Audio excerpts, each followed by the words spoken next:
మొదట నా నీతిని, నా రాజ్యాన్ని వెదకండి, అప్పుడు అవన్నీ మీకు అనుగ్రహింపబడును. నా యందు మీరును మీ యందు నా మాటలను నిలిచి ఉండిన ఎడల మీకేది ఇష్టమో అడగండి, ఐ విల్ గివ్ యూ అన్నాడు ఆయన. నీకేది ఇష్టమో అడుగు, బట్ దాని ముందు పని చేయి. నా యందు మీరును మీ యందు నా మాటలు ఏమై ఉండాలి?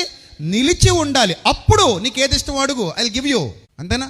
కష్టం వచ్చినప్పుడు ప్రభు అంటే కుదురుతుంది ఏంటి? ముందు నుంచే సిద్ధంగా ఉండాలి. మనం ముందు నుంచే రెడీగా ఉంటే ఆయన నిన్ను ఎప్పుడు విడువడు, ఎడబాయుడు. నీ ప్రార్థన ఆలకించే దేవుడైనా, నీకు సహాయం చేసే దేవుడైనా, నిన్ను స్వస్థపరిచే దేవుడు, నీకు శక్తినిచ్చే దేవుడు, ఆత్మీయంగా నిన్ను బలపరిచి నిలబెట్టే దేవుడైనా, నువ్వు పరిశుద్ధంగా జీవించడానికి ఇష్టపడు.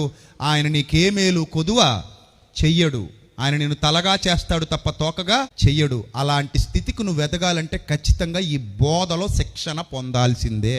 నువ్వు శిక్షణ పొందితే రక్షణ పొందుతావు. శిక్షణ పొందలేదనుకో భక్షణ అయిపోతావు. అర్థమైందా? ఆ తర్వాత నీ ఇష్టం మరి.